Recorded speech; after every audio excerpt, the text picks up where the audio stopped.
Daily Cyber Briefing for Monday, the 16th of October. I'm Stephen Ridgway. Darkgate malware is being seen spreading through compromised Skype and Teams accounts. So you may be aware, but Darkgate attacks since July have been increasing. It is an attack that is based on infecting targets through Skype messages or Teams messages containing a VBA loader script. So basically, there is a nice write-up of exactly what's going on Bleeping Computer. Article will link to the briefing today, but it is effectively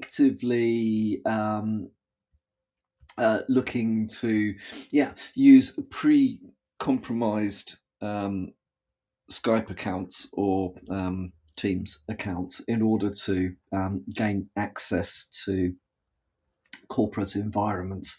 So it's unclear exactly how the accounts are compromised. So this study has been looking at what happens afterwards, but it's quite likely that the usual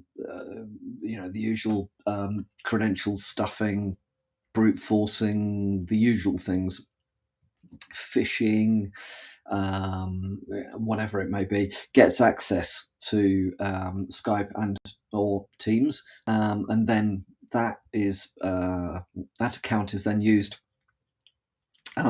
Also, if you're running, say, Teams with features switched on which allow external people to communicate via Teams, there are controls that you can put in place around, say, uploading of files. However, there are vulnerabilities in that solution, and there is a publicly available tool called Teams Fisher, which enables attackers to bypass restrictions for incoming files from external tenants. So just be aware. And that, by the way, is a piece of software that has been, I think, quite legitimately developed by red teamers. So, there's a link to that as well. There's links to some information about that too. So, one to be aware of.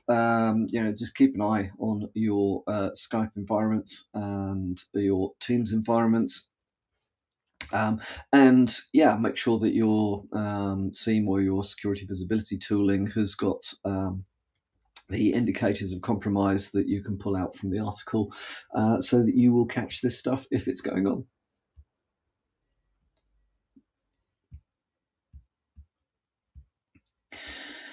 On other news, there is a discussion in the cyber insurance industry over the effects that the MOVEit compromise or the MOVEit breach will have on cyber insurance. Now, cyber insurance, this is a theme that has come up a few times over the months in these briefings, and we remain, I think, a little ambivalent about the whole approach in the industry. I think that cyber insurance is very useful if it's used in the right way. But I also think that there are organisations, in fact, we've come across organisations that buy it because they think that that's a reason or it's a mitigation against actually securing yourselves. It doesn't really matter if we get hacked, we'll get a payout. Well, I think you're going to find it's increasingly expensive to get cyber insurance. I think what cyber insurance is going to cover in the future will be much less comprehensive than it is perhaps offering at the moment. And I think also that you should expect that your cyber insurer will take an awful lot more interest in your basic cyber hygiene than they have done in the past. So I think where previously the historical data has not been available to insurers in order to fine tune their policies based on risk. I think that sort of information is now becoming available, although as a consequence of that, the pendulum is likely to swing a bit before it settles down to something that both the insurance industry and business buying insurance have kind of come to an agreement about what is viable and what isn't, and what people will pay and what they won't. So makes an interesting read. And I think if you are in a position where you are considering or you're responsible for cyber insurance for your business, it is worth being aware of these trends. Definitely, I think the trend towards cyber insurance taking much more interest in how you secure your organization is an important one. And we have seen over the last year cyber insurance policies having exclusions for all sorts of things, above and beyond the the obvious acts of war and these sorts of things. If you aren't taking reasonable care, they won't pay out. I don't think we're at a point where everybody agrees on what reasonable care looks like in this space. So make sure you do fully understand, and where you're getting insurance that offers sort of premium services, DFIR, contracts with people that will fix your problems, that sort of stuff. Do make sure you understand what the limits of those sorts of things are, because you don't want to get into the middle of an incident and find that your £100,000 cover for DFIR consultants has run out, and you're picking up the cost, or they walk off site, kind of thing. So just make sure you understand what you're getting, and be aware that this is an evolving marketplace, and what was good last time you renewed may not be quite so good in the future.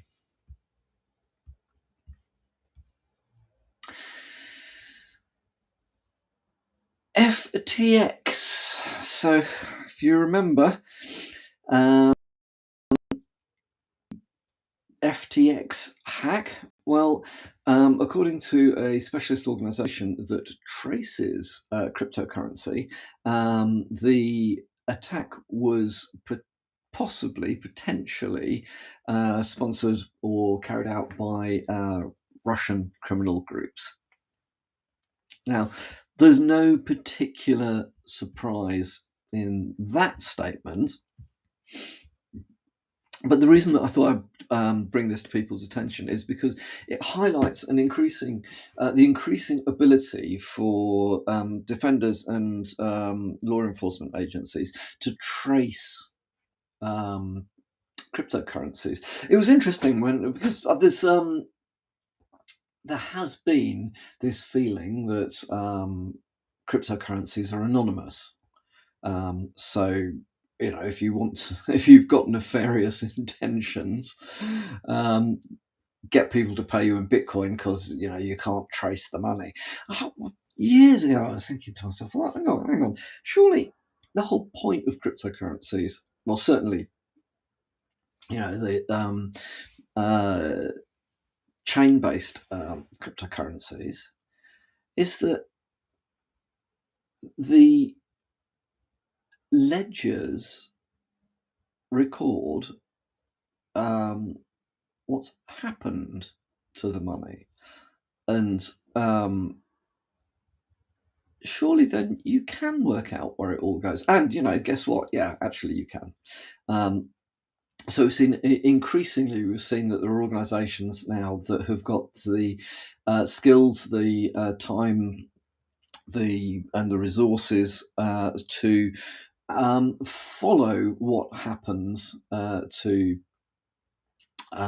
cryptocurrencies once they have been stolen, or if they have been, paid out as part of a ransom.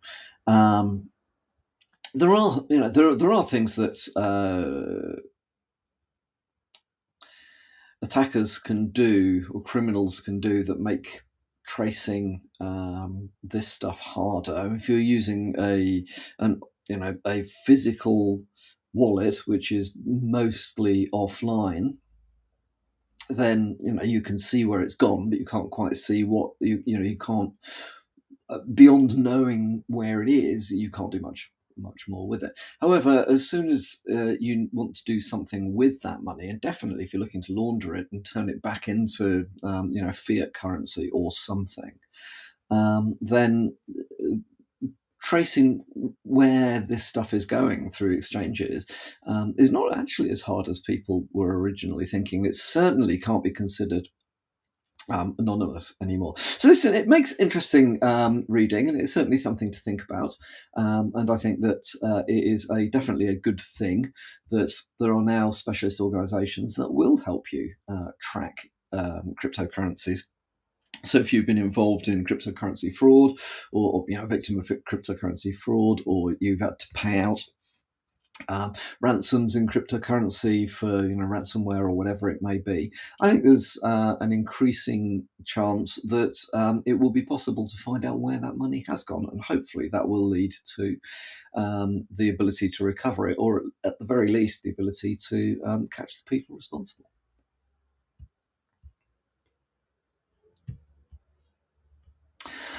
Finally, from me today, another another reminder or warning of trends in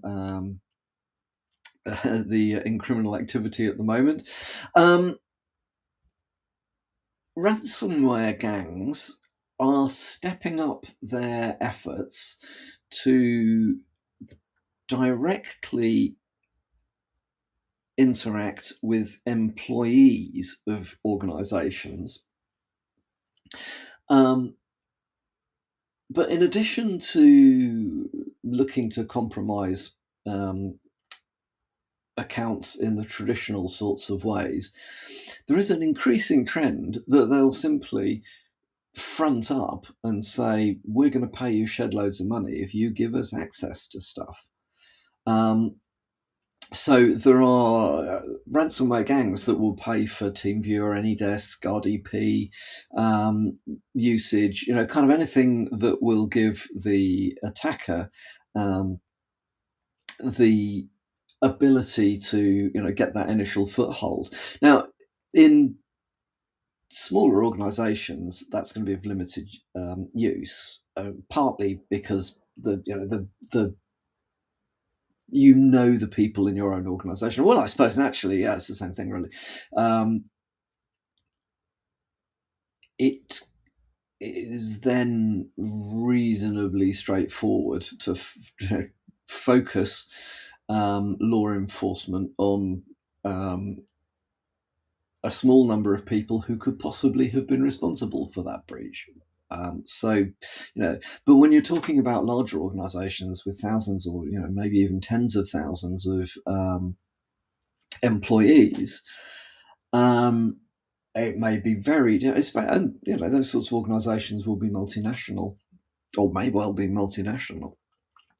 It then becomes increasingly difficult to say, well, actually, it was this administrator, it was this senior person, it was this person in accounts, whatever it might be, that provided the initial access.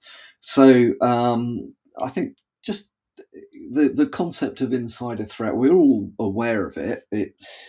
Despite a lot of the hype, it's not that easy to tackle sophisticated insider threat. So it is certainly something that you need to be aware of, something you need to be thinking about, in my opinion, because you know there is an uptick in criminal activity based around, can we just bribe our way in? It's the kind of digital equivalent of the old way of compromising an organisation by paying off the cleaners. I'm sure those of you who've been in the game as long as I have been in those situations where you're working in a highly secure office with lots of physical door controls and the whole thing. And come 6 o'clock in the evening, when the cleaners turn up, the first thing they do is swipe their passes to all the doors, which give them access to everywhere, of course. Prop the doors open with fire extinguishers, and so that they can hoover everything without being restricted. So yeah, you find out who these people are, and you pay them $1,000 in the pub to take this laptop and plug it into any network port that you can find whilst you do your work. At the end, when you're finished doing the cleaning, pick it up and walk away with it, and so on and so forth. And yeah, so it's the same kind of thing. If you do have these sorts of remote access, which is increasingly common, of course, in post-pandemic, when lots of people haven't returned to the office and do work remotely. Make sure that